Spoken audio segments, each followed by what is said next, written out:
I came here to protect my father-in-law and mother-in-law. How long is Jennifer going to rely on her parents? There's nothing good about mooching off your family home for employment. Please leave immediately." I was momentarily stunned by the sight of my sister-in-law, Kate, pointing at the door and fuming. Then my anger started to build, distorting my face. Kate was trying to kick me out of my family home while hiding her own actions. I couldn't let that slide. "My name is Jennifer. I work as a web writer while living at home. I've been blogging since college and it's become a source of income. I love writing, so I pitched my blog to my favorite websites and got hired as a web writer. I had been working from home, living alone in an apartment since my college days until a few years into my career.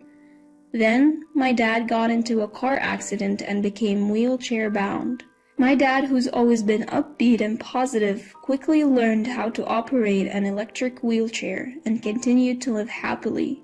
However, our family home wasn't wheelchair-friendly. Since I had no desire to get married, I suggested moving in with my parents. They agreed, so I promptly bought a new home. I chose a unit in what's called a luxury apartment building. The reason? It's connected to a train station and shopping mall, and it's a barrier-free environment, making it easier for my dad to get around. My parents loved the new home, and I felt great about being able to do something good for them. We were enjoying peaceful days together until my brother John's marriage turned everything upside down. Kate, the woman John married, was someone he met at a bar. Tall and stunningly beautiful, Kate seemed out of reach for my inexperienced brother. John was thrilled to have made it to marriage with someone like her. My parents and I genuinely celebrated their wedding, as Kate had always acted polite and sensible.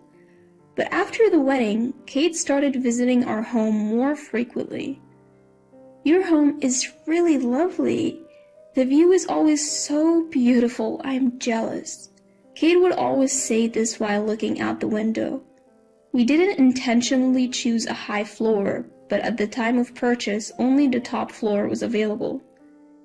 Kate seemed very envious of this and started visiting uninvited every 3 days, which honestly bothered me. I have a workspace in the house, and Kate would barge into my room without hesitation. Whenever she saw me at my computer, she'd say, "Playing around again. Looks fun," making snide comments when my parents couldn't hear. I had told Kate that I earned my living as a web writer and blogger, but she retorted, "There's no way you could afford such a nice house doing that. I'm not fooled, you know." Apparently, Kate isn't familiar with the online world. She seemed unaware that some bloggers and web writers live in even nicer homes and travel the world while working. So to Kate, it looked like I was just another person financially dependent on their parents. At first, Kate hid her true colors, but she gradually changed.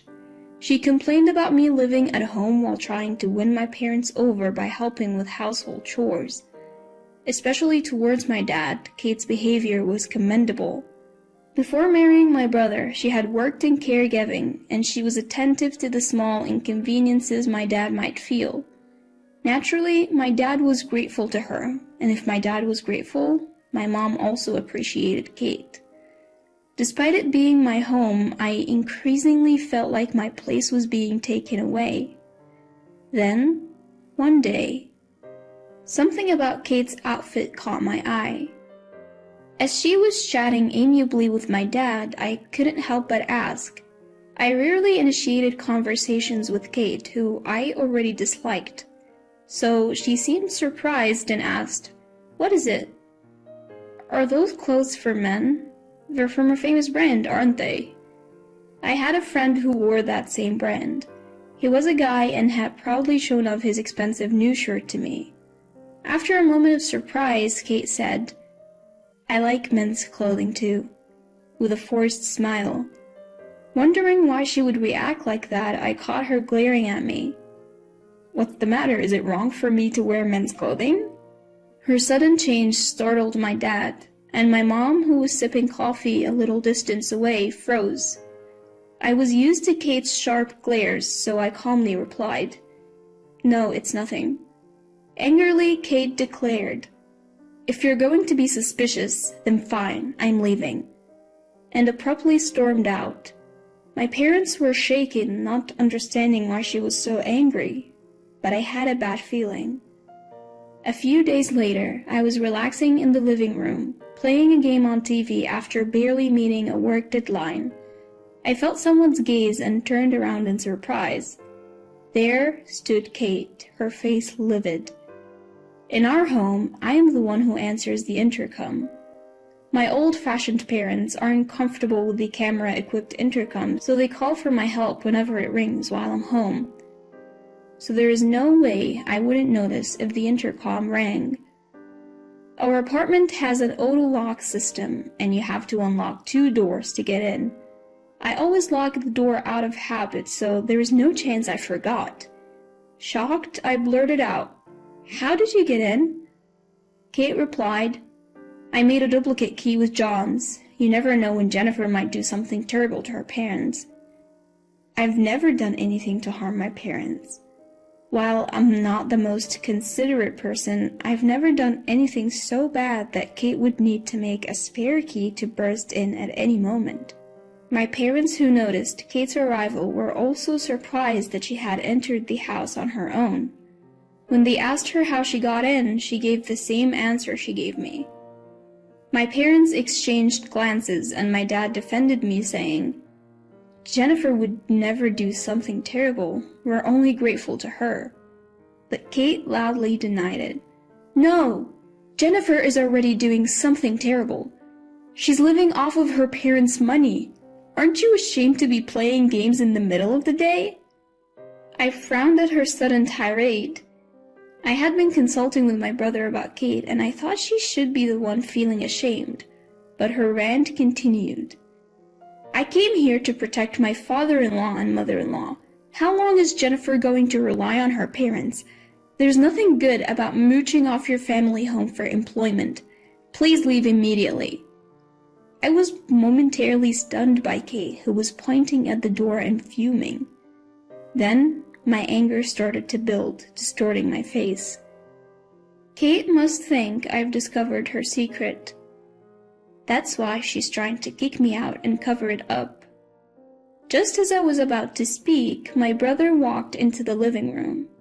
We were all surprised by his unexpected appearance, and he looked angrier than either of us. "What's going on here?"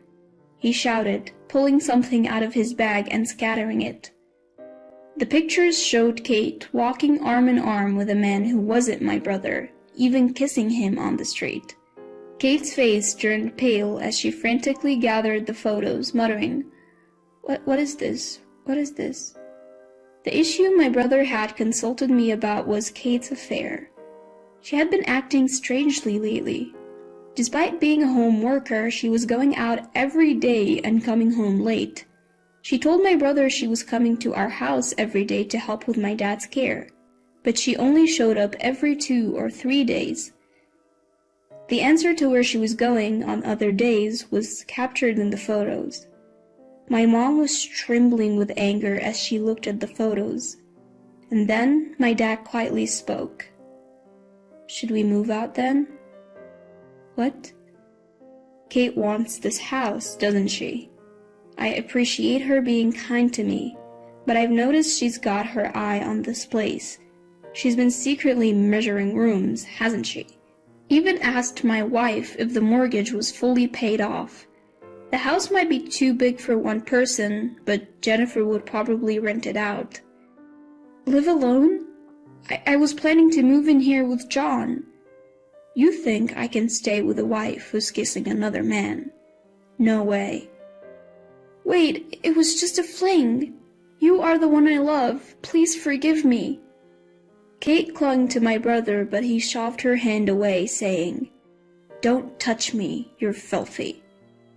Tears started to flow from Kate's eyes. Her face looked even more eerie because she was pretty. I thought to myself, what a scary face, as Kate directed her anger at me. What's the deal? I thought if I kicked you out, no one would know about my affair. It's all your fault. Get out!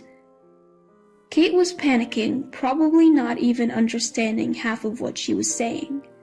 My dad was right. She wanted to take over the house. But today she suddenly switched tactics, telling me to get out because I had commented on the men's shirt she was wearing.